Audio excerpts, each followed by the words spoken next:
का पल है जो इस वक्त भारत महसूस कर रहा है। प्रधानमंत्री मोदी ने फोन करके इसरो प्रमुख को चंद्रयान 3 की बधाई दी। दिखाते हैं आपको पीएम मोदी की बातचीत। जी, आपका तो नाम सोमनाथ और सोमनाथ नाम चंद्र से जुड़ा हुआ है और इसलिए आज आपके परिवारजन भी बहुत आनंदित होंगे।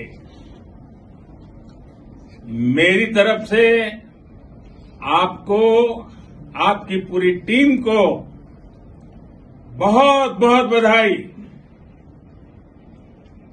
और सबको मेरी तरफ से अभिनंदन कह दीजिए और हो सके उतना जल्दी मैं आप सबको रूबरू में भी बधाई दूंगा।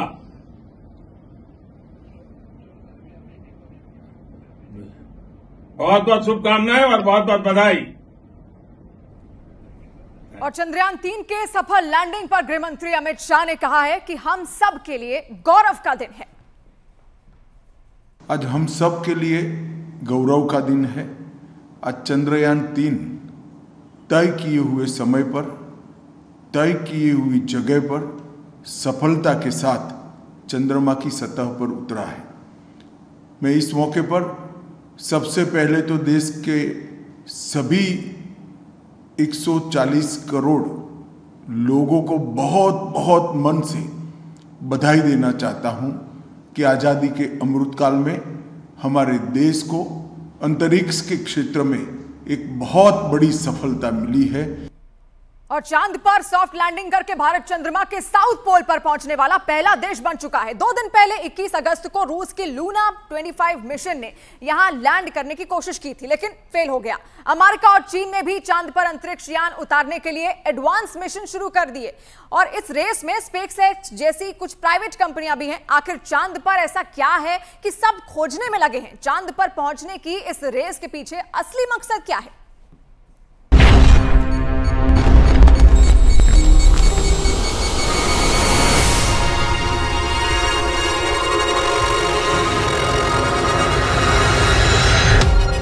अपनी आंखों से इतिहास बनते देखिए।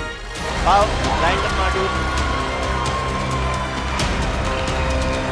के गड़गड़ाहट से सुन सकते हैं कि आप अपनी स्क्रीन पे देख सकते हैं कि हम चांद के जिस हिस्से पर कोई नहीं पहुंच पाया, वहां अब भारत पहुंच गया है।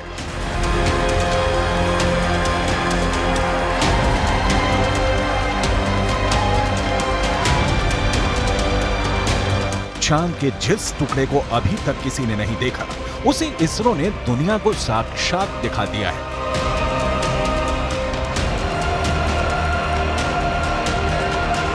यह मुमकिन हो सका है चंद्रयान 3 के चांद के दक्षिणी ध्रुव पर सॉफ्ट लैंडिंग से।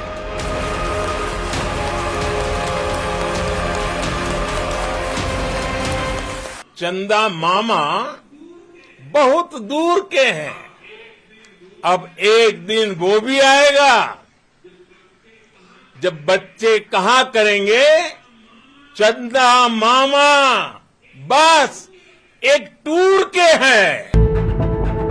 अद्भुत,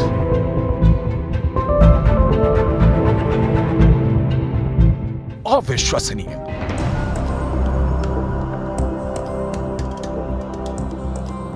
अकल्पनीय।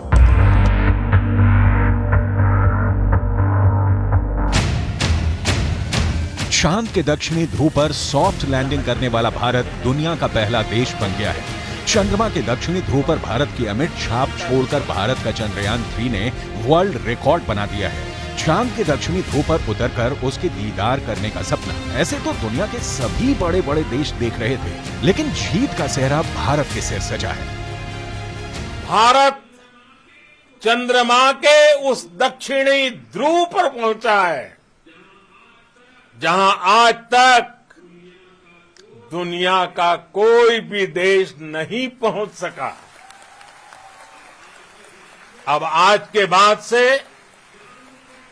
चांद से जुड़े मिथक बदल जाएंगे, कथानक भी बदल जाएंगे और नई पीढ़ी के लिए कहावतें भी बदल जाएगी। इसरो के मिशन कंट्रोल रूम में तालियों की गड़गड़ाहट के बीच चंद्रयान 3 का लैंडर विक्रम चांद के दक्षिणी ध्रुव पर उतर गया है।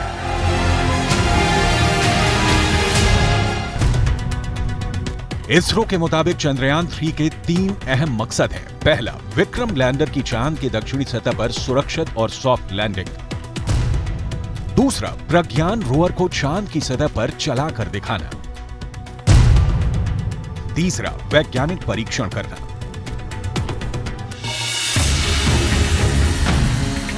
चांद के दक्षिणी ध्रुव की धरती पर दस्तक देना, ये एक ऐसा प्रोजेक्ट था जिसे ना तो अमेरिका का नासा पूरा कर सका, ना यूरोपियन यूनियन की स्पेस एजेंसी कर पाई। चीन तो सिर्फ सपना ही देखता रह गया। रूस का सफर आखिरी मुकाम से पहले धड़ाम हो गया। लेकिन भारत का चंद्र मिशन अब विश्व विजयी अभियान बनकर सामने आया है। धरती से 3,84,000 किलोमीटर की दूरी तय करके चंद्रयान 3 का लैंडर विक्रम चांद के उस दक्षिणी ध्रुव पर पहुंच गया है जो रहस्यों से भरा है, जिसके सच से अभी पूरी दुनिया अनजान है। भारत के उदयमान भाग्य के आह्वान का है। अमृत काल की प्रथम प्रभा में सफलता की ये अमृत वर्षा हुई है। हमने धरती पर संकल्प लिया और चांद पर उसे साकार किया। और हमारे वैज्ञानिक साथियों ने भी कहा, India is now on the moon. आज हम अंतरिक्ष में नए भारत की नई उड़ान के साक्षी बने हैं। नासा का दावा है कि चांद के दक्षिणी ध्रुव पर बर्फ है। कई तरह के प्राकृतिक संसाधन भी हो सकते हैं, लेकिन दुनिया अब तक हकीकत से वाकिफ नहीं है। लेकिन अब विक्रम लैंडर के साथ गया प्रज्ञान रोवर इसे मुमकिन कर देगा। प्रज्ञान रोवर और विक्रम लैंडर 14 दिनों तक चांद के दक्षिणी ध्रुव के हर रहस्य से पर्दा उठाएंगे। नासा का मानना है कि चांद के दक्षिणी ध्रुव का बड़ा हिस्सा ऐसा है जहां सूरज की किरणें नहीं पड़ती। चांद के इस हिस्से में बड़े बड़े गड्ढे हैं, जिसे अंतरिक्ष विज्ञान की भाषा में क्रेटर कहा जाता है। ज्यादातर गड्ढे ऐसे हैं जहां अरबों साल से अंधेरा है। नासा के मुताबिक गुप्त अंधेरे के बीच यहां बर्फ ही बर्फ जमा हो सकती है। चांद के दक्षिणी ध्रुव पर जमी बर्फ का विश्लेषण अब चंद्रयान 3 के विक्रम लैंडर के साथ गया प्रज्ञान रोवर करने वाला है।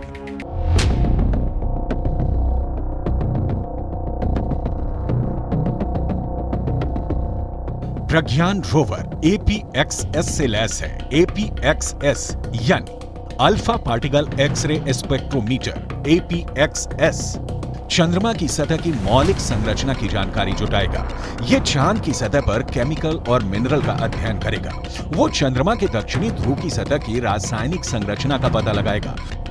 वहीं रोवर में लगा लिप्स यानी laser induced breakdown spectroscope landing site के आसपास की चांद की मिट्टी और चट्टानों में मैग्नीशियम और एल्यूमिनियम जैसे रासायनिक तत्व किस अनुपात में मौजूद हैं, इसका विश्लेषण करेगा। रोवर जो डेटा इकट्ठा करेगा उसे लैंडर के पास भेजेगा। लैंडर उसे प्रोपल्शन मॉड्यूल के पास भेजेगा। प्रोपल्शन मॉड्यूल में एस बैंड ट्रांसपोंडर भी लगा है, जिसका सीधा संपर्क इंडियन डीप स्पेस नेटवर्क के पास रहेगा। यानी जो सिग्नल लैंडर रोवर से मिलेगा उसे एस बैंड ट्रांसपोंडर भारत को भेजेगा। प्रज्ञान के काम की शुरुआत लेजर बीम के साथ होगी। लेजर बीम की मदद से रोवर चंद्रमा की सतह के एक टुकड़े को पिघला देगा। इस प्रक्रिया में मौके से जो गैसें निकलेंगी, रोवर उन गैसों का विश्लेषण करेगा। अंदाजा ये भी है कि चांद के दक्षिणी ध्रुव पर अरबों सालों से पानी बर्फ के रूप में जमा हो सकता है। अगर चंद्रयान 3 के रोवर ने इसकी पुष्टि कर दी तो चंद्रमा पर जीवन की संभावनाओं से जुड़े सटीक संकेत मिल सकते हैं। अगर संकेत सकारात्मक रहे तो चांद पर इंसानों की बस्ती बसाने का सपना भी साकार हो सकता है। बड़ा सवाल है, चांद पर कैसे बसेगी इंसानों की बस्ती? चांद पर बसे शहर का नजारा कैसा दिखेगा? क्या चांद की जमीन पर भी धरती जैसी फसल लहराएगी? क्या चांद की धरती पर खेती मुमकिन है?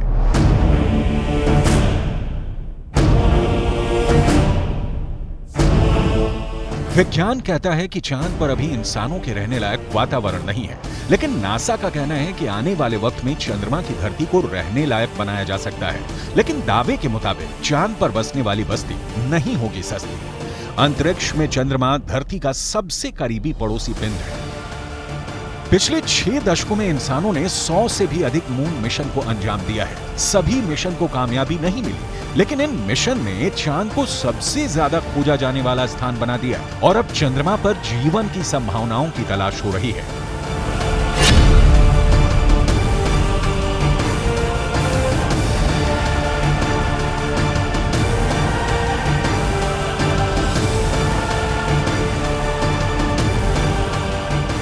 अभी तक चंद्रमा से जुड़ी कई हैरान कर देने वाली जानकारियां सामने आई हैं।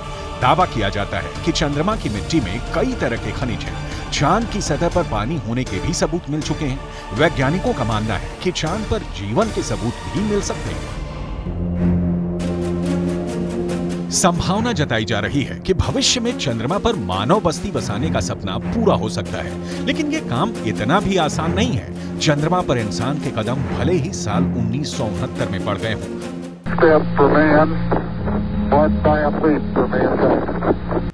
लेकिन कड़वी सच्चाई ये भी है कि 1972 के बाद से किसी भी अंतरिक्ष यात्री ने चांद पर कदम नहीं रखा। जब से इंसान ने चांद पर कदम रखा है, तभी से वहां इंसानी बस्ती बसाने की चर्चा चल रही है। 1972 से अभी तक 51 सालों में कई मून मिशन भेजे गए और उससे जो जानकारी हासिल हुई, उसके बाद से अब चांद पर मानव बस्ती का सपना जल्द आसान हो सकता है, लेकिन ये बहुत अधिक खर्चीला भी हो सकता है। क्योंकि अगर चंद्रमा पर कॉलोनी शुरू करने के लिए धरती से सामान भेजने होंगे तो ये काफी महंगा साबित होगा। एक अनुमान के मुताबिक सिर्फ 100 लोगों के लिए चांद पर जरूरी सामान भेजने के लिए करीब 1.25 लाख करोड़ रुपए का खर्च आएगा। ऐसे में अगर चांद पर इंसान को रहने लायक बस्ती बसानी है तो सबसे पहले रोटी, कपड़ा और मकान जैसी बुनियादी जरूरतों को पूरा करना होगा, जिसमें सांस लेने के लिए हवा, पीने के लिए पानी, पेट भरने के लिए खाना, हवा के दबाव से लैस रहने लायक जगह और रोशनी के लिए बिजली जरूरी होगी। दावा है कि इनमें से ज्यादातर जरूरतों को चांद से ही पूरा किया जा सकता है। चंद्रयान 1 की मदद से चांद पर पानी होने की पुष्टि हो चुकी है। पानी की खोज के बाद इसरो अब चांद पर जमी बर्फ का विश्लेषण करने में जुटा है। चांद की सतह की बनावट को समझने में लगा है। नासा के मुताबिक चांद के दक्षिणी ध्रुव पर बर्फ है। बर्फ के साथ साथ वहां दूसरे प्राकृतिक संसाधन भी हो सकते हैं। साल 1998 में नासा ने मून मिशन के तहत ये बताया था कि दक्षिणी ध्रुव पर हाइड्रोजन है। नासा का दावा है कि अधिक मात्रा में हाइड्रोजन होने की वजह से वहां बर्फ होने की संभावना है। इसके अलावा चांद के दक्षिणी ध्रुव पर बड़े बड़े पहाड़ और कई गड्ढे हैं। ज्यादातर गड्ढे ऐसे हैं जहां अरबों साल से अंधेरा है। अमेरिका के नासा के मुताबिक घुप अंधेरे के बीच यहां बर्फ का जमाव हो सकता है। अंदाजा यह भी है कि चांद के दक्षिणी ध्रुव पर अरबों सालों से पानी बर्फ के रूप में जमा हो सकता है। अगर चंद्रयान 3 का लैंडर और रोअर चांद पर बर्फ की मौजूदगी की पुष्टि कर देते हैं तो वहां मानव बस्ती बसाने की संभावना और बढ़ जाएगी। हालांकि इससे पहले भी चंद्रमा की सतह पर पानी होने के संकेत मिले थे। चांद के छाया में रहने वाले हिस्से में पानी के होने के संकेत मिल चुके हैं। वैज्ञानिकों को चांद के उस हिस्से में पानी होने के साक्ष्य भी मिले हैं जहां सूर्य का सीधा प्रकाश पड़ता है। ऐसे में अगर चंद्रयान 3 चांद के दक्षिणी ध्रुव पर पर्याप्त बर्फ होने की पुष्टि कर देता है तो चांद की सतह पर मौजूद बर्फीले पानी से इंसानों की बस्ती और चंद्रमा पर अर्थव्यवस्था के लिए आधार को तैयार करने में मददगार साबित हो सकती है। आइए रसायन विज्ञान की भाषा में समझ लेते हैं कि ये कैसे मुमकिन हो सकता है। रसायन विज्ञान में बर्फीले पानी का रासायनिक सूत्र होता है H2O। पानी एक एक अणु में हाइड्रोजन और ऑक्सीजन 2:1 के अनुपात में मौजूद होता है, यानी पानी के एक अणु को हाइड्रोजन और ऑक्सीजन में तोड़ा जा सकता है। H2O = H2 + O2, यानी पानी की मौजूदगी में चांद पर सांस लेने के लिए ऑक्सीजन बनाना आसान है। वहीं पानी से हाइड्रोजन और ऑक्सीजन को अलग करके ईंधन के तौर पर इस्तेमाल कर सकेंगे। साथ ही साथ पानी से चांद पर बिजली भी तैयार की जा सकती है। साफ है, चांद पर मौजूद पानी कई समस्याओं का समाधान हो सकता है। पानी के इस्तेमाल से सिंचाई के लिए खेती का काम भी आसान किया जा सकता है, क्योंकि चांद पर इंसानों की बस्ती को लेकर रिसर्च कर रहे वैज्ञानिकों को तब बड़ी कामयाबी मिली थी जब चांद की मिट्टी में पौधे उगाए गए। अपोलो 11 मिशन के दौरान करीब 22 किलो सामान चंद्रमा से लाया गया था। इसमें तकरीबन 50 चांद के चट्टानों के टुकड़े और चांद की मिट्टी शामिल थी। शोधकर्ताओं को इस बात का बिल्कुल भी अंदाजा नहीं था कि चांद की धूल भरी मिट्टी में कुछ उग भी सकता है या नहीं। उन्होंने इसे एक प्रयोग के तौर पर लिया कि अगर अगली पीढ़ी में कोई चांद पर जाता है तो वहां पर कुछ उगा सकता है। जो नतीजे सामने आए उसने वैज्ञानिकों को चौंका दिया।